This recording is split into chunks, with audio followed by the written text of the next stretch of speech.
Hello class, मेरा नाम अरबाज और स्वागत है आपका अपने चैनल बायोजेनिक्स पर, जिसमें आज हम कवर करने वाले हैं एनसीईआरटी का चैप्टर नंबर 2, जिसका नाम है बायोलॉजिकल क्लासिफिकेशन। जिसके अंदर हम पांचों किंगडम क्लासिफिकेशन को बहुत ही आसान तरीके से शॉर्ट वीडियो के अंदर रिवाइज करेंगे। बिना किसी देरी के आगे बढ़ते हैं। पीछे आपके स्क्रीन है, चलिए देखते हैं। सबसे पहली बात करें, चैप्टर का नाम बायोलॉजिकल क्लासिफिकेशन, जिसके अंदर हमारे सारे ऑर्गेनिजम्स को रखा गया on the basis of there similar characters, similar features. तो सबसे पहली बात करें, 5 किंगडम क्लासिफिकेशन, जिसको अभी हम फॉलो करते हैं, जो कि किसने दी थी? आर एच विटेकर ने। आर एच विटेकर ने 5 किंगडम क्लासिफिकेशन दी। उसी के अंदर Monera, protista, fungi, animalia and Plantae जैसे किंगडम्स को रखा गया। ठीक है, अब आगे बढ़ते हैं। तो अभी हम कौन सा किंगडम पढ़ रहे हैं? Kingdom Monera. तो जनरली बात करें किंगडम मोनेरा, तो किंगडम मोनेरा में जिस किसको रखा गया? हमारे सारे प्रोकैरियोट्स ऑर्गेनिजम्स को रखा गया। किसको रखा गया? सारे प्रोकैरियोट्स ऑर्गेनिजम्स को। जिसके अंदर हमारा सबसे पहला प्रोकैरियोट मोनेरा में कौन आता है? हमारा आता है बैक्टीरिया। क्या आता है? बैक्टीरिया। इसी के बेसिस पे एनसीईआरटी पहली लाइन यही कहती है, bacteria are the sole member of kingdom Monera. इसका किंगडम मोनेरा का सोल मेंबर कौन है? बैक्टीरिया। ठीक है, और मोस्ट अबंडेंट माइक्रो ऑर्गेनिजम्स भी इसको कहा गया, जो कि हमारे हैबिटेट में यानी कि इकोसिस्टम के अंदर प्रेजेंट होता है। क्या बात समझ आई? अब बात करें आगे, तो बैक्टीरिया का स्ट्रक्चर देखिए। बैक्टीरिया का स्ट्रक्चर देखते हैं। तो बैक्टीरिया का जो स्ट्रक्चर होता है वो कैसा होता है? कैप्सूल शेप होता है। कैसा होता है? कैप्सूल शेप होता है। और पीछे एक टेल होती है, जो कि कैसी होती है? और उसका नाम क्या होता है? फ्लैजिला। क्या नाम होता है उसका? फ्लैजिला। फ्लैजिला जनरली सिंगल होती है और कुछ के अंदर मल्टीपल भी होती है, जिसका काम क्या होता है? लोकोमोशन। ठीक है, और इसके ऊपर हेयर लाइक स्ट्रक्चर्स प्रेजेंट होते हैं। इसको नाम दिया जाता है पिलाए। क्या नाम दिया जाता है? पिलाए। अब जनरली बैक्टीरिया को प्रोकैरियोट्स के अंदर रखा कि उसका रीजन ये है कि जितने भी इसका जो जेनेटिक मटेरियल होता है, इसको बोला जाता है क्या? न्यूक्लियोइड। क्या बोला जाता है? न्यूक्लियोइड। वो पैसिवली फ्लोट करता है इसके अंदर, साइटोसोल के अंदर, विदाउट एनी न्यूक्लियर मेम्ब्रेन, यानी कि इसकी कोई भी न्यूक्लियर मेम्ब्रेन नहीं होती। ठीक है, और इसका साइटोप्लाज्म के अंदर ये फ्लोट कर रहा होता है। राइबोसोम्स जनरली प्रोटीन सिंथेसिस के लिए हेल्प करते हैं। प्लाज्मा मेम्ब्रेन प्रेजेंट होती है। और वेरी इंपॉर्टेंट फीचर जो कि क्या है इसका? Cell wall. इसकी सेल वॉल काफी रिजिड होती है, जिसकी वजह से ये हार्ड हैबिटेट के अंदर सर्वाइव कर पाते हैं। चलिए आगे बढ़ते हैं और देखते हैं क्या? They are live in a harsh habitat. Harsh habitat में रहते हैं hot springs, desert, snow and deep of the ocean. Ocean के डीप में बिल्कुल रहना पसंद करते हैं जनरली। ठीक है, इसी के बेसिस पे एक एनसीईआरटी पॉइंट कहता है कि they are also live in or on other organisms as a parasite. तो पैरासाइट की तरह ही क्या रहते हैं? किसी भी ऑर्गेनिज्म के ऊपर रहते हैं। और यही से वेरी इंपॉर्टेंट कंसेप्ट निकलता है, जो बच्चे नहीं समझ पाते हैं, क्या कि इनका मतलब एंडो पैरासाइट भी हो सकते हैं, ऑन का मतलब एक्टो पैरासाइट्स भी हो सकते हैं। ये वो पॉइंट है जो एनसीईआरटी छुप के कहती है और आपको पता नहीं लगता। They are classify on the basis of shape. किसके बेसिस पर क्लासीफाई करा गया है? On the basis of shape. लेकिन क्लासिफिकेशन दी किसने थी मोनारा की? तो क्लासिफिकेशन जो दी थी हमारी, किसने दी थी? हमारे साइंटिस्ट थे, जिनका नाम क्या था? अर्नस्ट हैकल। कौन थे? अर्नस्ट हैकल। और कौन से ईयर में? 1866 में। ठीक है, अर्नस्ट हैकल ने। अब बात करें किसकी? क्लासिफिकेशन की। तो सबसे पहली शेप के बेसिस पे है। तो सबसे पहली शेप कौन सी आती है?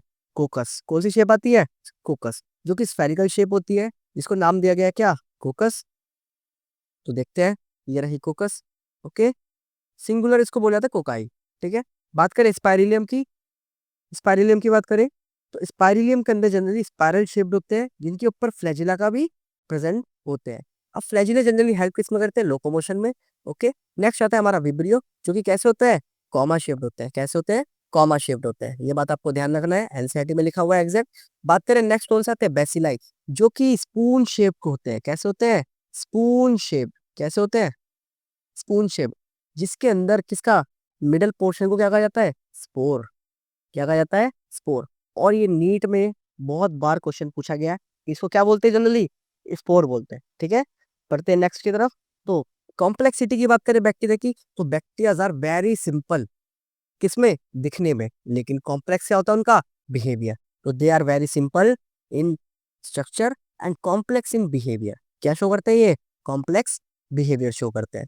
तो कॉम्प्लेक्सिटी के बेसिस पे they are simple structure and complex behaviour. और यहाँ पे बिहेवियर का मतलब है मेटाबॉलिज्म। बिहेवियर का मतलब क्या पर है यहाँ पे? मेटाबॉलिज्म। मेटाबॉलिज्म क्यों? क्योंकि ये कई तरीके का मेटाबॉलिज्म शो करते हैं अलग अलग हैबिटेट में। तो most extensive metabolic diversity word भी कहाँ से आता है? यहीं से आता है, जो कि एनसीईआरटी का एक सबसे बहुत ही इंपॉर्टेंट वर्ड है। ठीक है। अब जनरली साइंटिस्ट ने देखा कि बैक्टीरिया हर जगह प्रेजेंट होते हैं, तो एनसीईआरटी में एक पॉइंट लिखा हुआ है, तो आप इस चीज को लिख सकते हो कि एक हैंडफुल सॉइल में, इसमें हैंडफुल सॉइल के अंदर हंड्रेड्स ऑफ बैक्टीरियाज क्या होते हैं? प्रेजेंट होते हैं। ठीक है। ये एनसीईआरटी में लिखा है, तो आप इस बात को नोट कर सकते हो और इंपॉर्टेंट है। ठीक है। चलिए आगे बढ़ते हैं और देखते हैं। अब बात करें किसकी? मेटाबॉलिज्म। तो ऑटोट्रॉफ और हेटरोट्रॉफ दे शो डिफरेंट मेटाबॉलिज्म। देखिए कितनी कॉम्प्लेक्सिटी है इसके, इसमें बायोमास टीसीए साइकिल चल रही है, जिसको कहते हैं ट्राई कार्बोक्सिलिक एसिटिक साइकिल। ठीक है। अब बात करें ऑटोट्रॉफ की, तो सनलाइट की प्रेजेंस में अगर ये क्या करे, एटीपी का फॉर्मेशन करे, यानी कि फूड बनाए, तो उसको कहते हैं हम क्या? Autotroph bacteria. और वो हेटरोट्रॉफ बैक्टीरिया वो होते हैं जो प्रोड्यूसर पर डिपेंड होते हैं और क्या बनाते हैं? एटीपी बनाते हैं। क्या बनाते हैं? एटीपी बनाते हैं।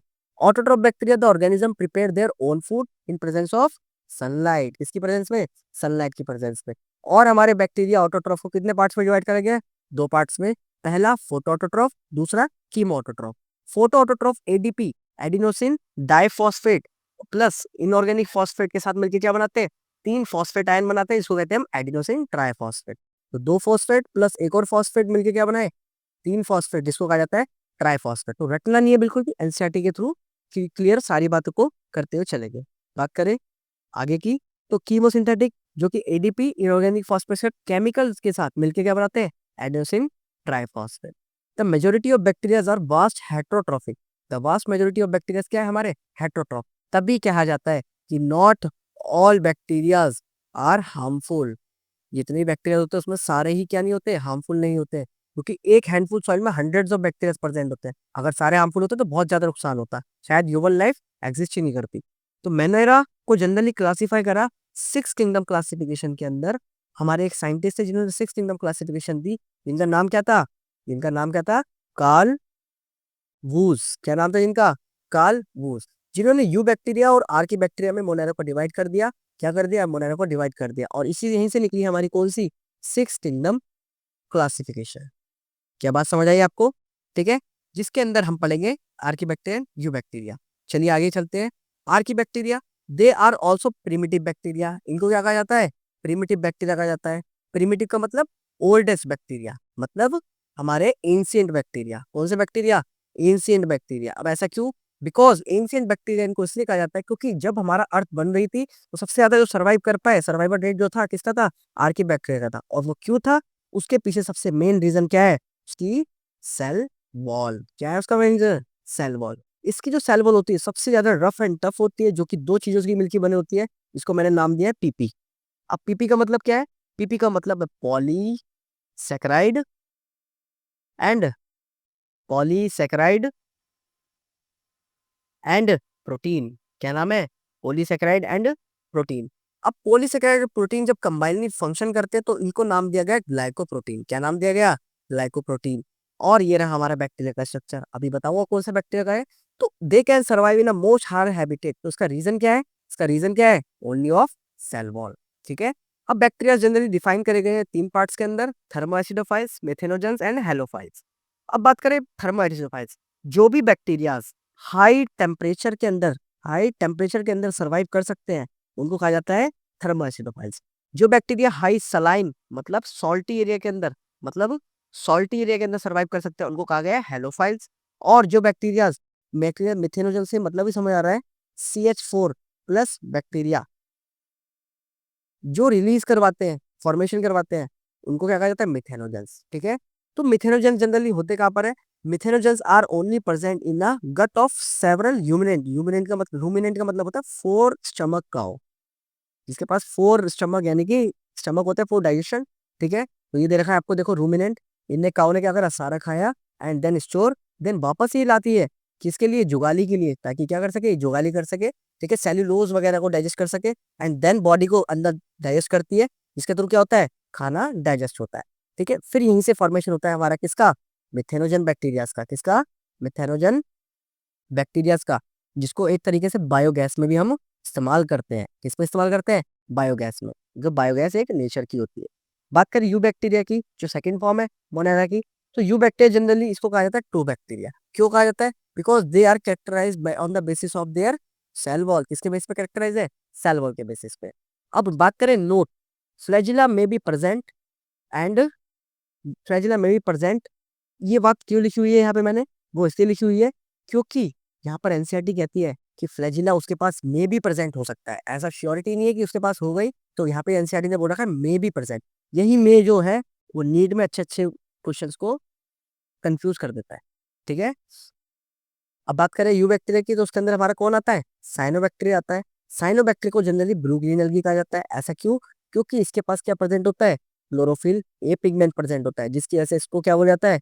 ब्लू सॉरी ग्रीन कलर का पिगमेंट बोला जाता है, यानी कि जो कि हायर प्लांट से मैच करता है, इसलिए इसको ग्रीन एल्गी बोला जाता है। और ब्लू क्यों बोलते हैं? अब इंपॉर्टेंट है तो बता ही देता हूँ मैं, क्योंकि इसके पास सी फाइकोसाइनिन नाम का प्रोटीन प्रेजेंट होता है।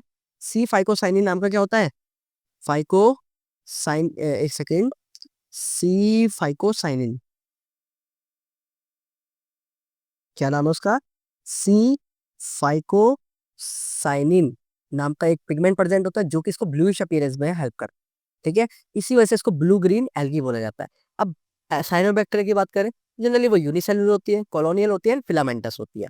अब इसका हैबिटेट एक्वेटिक टेरेस्ट्रियल होता है, जो कि इंपॉर्टेंट हैबिटेट है, और एक्वेटिक में भी फ्रेश मरीन दोनों में सर्वाइव कर सकते हैं। ठीक है, some of them bacteria bloom in a polluted water. ये जनरली क्या करते हैं? पॉल्यूटेड वाटर के अंदर ऐसे ऐसे चमकते हैं। कैसे चमकते हैं? पॉल्यूटेड वाटर के अंदर। ठीक है, क्यों? क्योंकि इनके पास क्या होता है? पिगमेंट्स होते हैं, जो कि एक शाइनी का काम करते हैं। अब बात करें, दे आर फिलामेंटस, इसको कहा जाता है फिलामेंटस, यूनिसाइड भी होते हैं।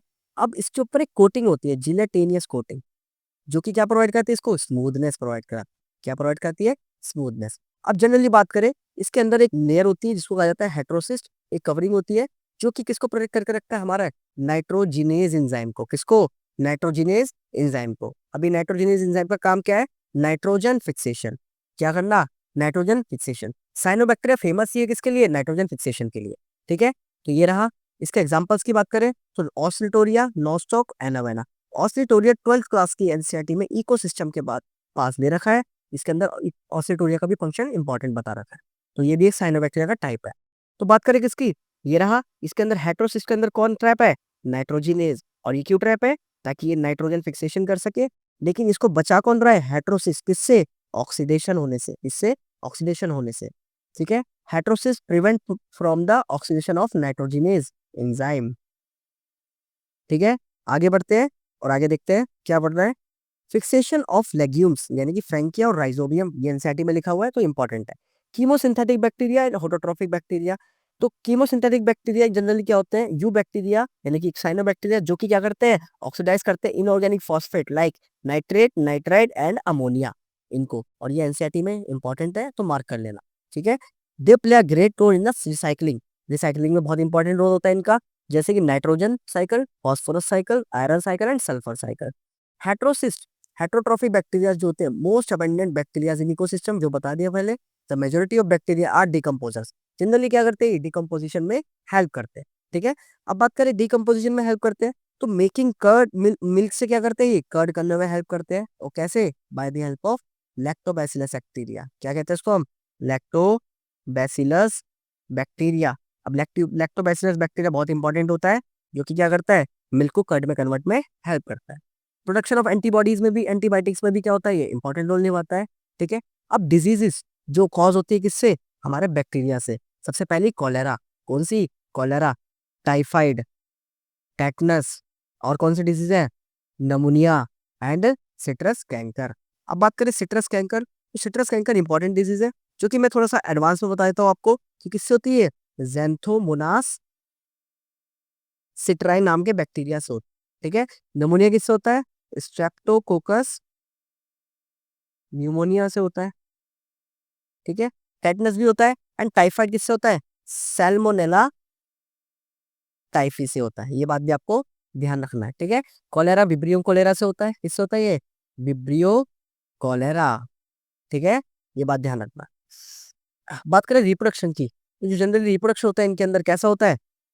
रिप्रोडक्शन कैसा होता है? ए सेक्सुअली और सेक्सुअली दोनों तरीके में होता है। दो मोड ऑफ सेक्सुअल रिप्रोडक्शन होते हैं। एक बात करें ए सेक्सुअल की, तो ए सेक्सुअल जनरली फेवरेबल कंडीशन और अनफेवरेबल कंडीशन। फेवरेबल कंडीशन मतलब जहाँ पर टेम्परेचर, पीएच और इन्वायरमेंट की रिक्वायरमेंट क्या हो, फेवरेबल हो, तो उसको कहते हैं हम फेवरेबल, जिसके अंदर शो बाइनरी फिजन। कौन सा फिजन शो करता है रिप्रोडक्शन में? Binary fission. बात करें अनफेवरेबल के अंदर, तो स्पोर फॉर्मेशन ये शो करता है। ठीक है, अब बात करें सेक्सुअल की, तो सेक्सुअल वेरी इंपॉर्टेंट है, जिसमें से नीट में हमेशा हर साल क्वेश्चन पूछा जाता है। इसके अंदर बच्चा हर साल कंफ्यूज होता है। क्या? दे show a they show a primitive type of DNA transfer, मतलब पुराने तरीके से। समझो बात को, रटना नहीं है। प्रिमिटिव, प्रिमिटिव का मतलब ही क्या होता है? ओल्ड तरीके से। यानी कि जो डीएनए ट्रांसफर होगा कैसे होगा? पुराने तरीके से। कैसे ट्रांसफर होगा? पुराने तरीके से। ठीक है, जो जनरली एक सेल के अंदर ट्रांसफर होता है one junction to another junction. ये रहा बाइनरी फिजन दे रखा है। ठीक है, अब बैक्टीरिया ऑर्गेनाइज करे गए हैं। ओके, ये बात समझ आ गई आपके। चलिए, अब नेक्स्ट बैक्टीरिया आता है, वर्ल्ड का स्मॉलेस्ट बैक्टीरिया। इसका नाम क्या है? माइकोप्लाज्मा। क्या नाम है इसका? माइकोप्लाज्मा। इसका जो स्ट्रक्चर होता है वो जनरली कितना होता है? 0.2 टू 0.5 माइक्रोमीटर। कितना? 10⁻⁻⁶ माइक्रोमीटर जिसको कहा जाता है। ठीक है, और इसका एक और नाम है पीपीएलओ। क्या नाम है? PPLO, pleuro pneumonia like organism. क्या नाम है? Pleuro pneumonia like organism. ये बात हाईलाइट कर लेना और अपने नोट्स के अंदर जरूर लिख सकते हो। और ये पीडीएफ आपको जरूर मिल जाएगी टेलीग्राम चैनल पे, तो आप जल्दी से फॉलो कर लेना। Complete lack of cell wall, इनके पास सेल वॉल नहीं होती है। They can survive without oxygen. और एक बात इंपॉर्टेंट, ये बिना ऑक्सीजन के भी सर्वाइव कर सकते हैं, यानी कि एनारोबिक कंडीशन में भी सर्वाइव कर सकते हैं, और एरोबिक कंडीशन में तो कर ही सकते हैं क्योंकि ऑक्सीजन क्या है यहाँ पे? प्रेजेंट है। अब दे आर पैरासाइट। क्या है ये? पैरासाइट है हमारे किस पे? प्लांट्स और एनिमल्स दोनों पर। और इसको इसी के बेसिस पे क्या नाम दिया गया है? They are joker of animal kingdom. Animal kingdom पर इसको क्या बोला गया है? जोकर बोला गया है।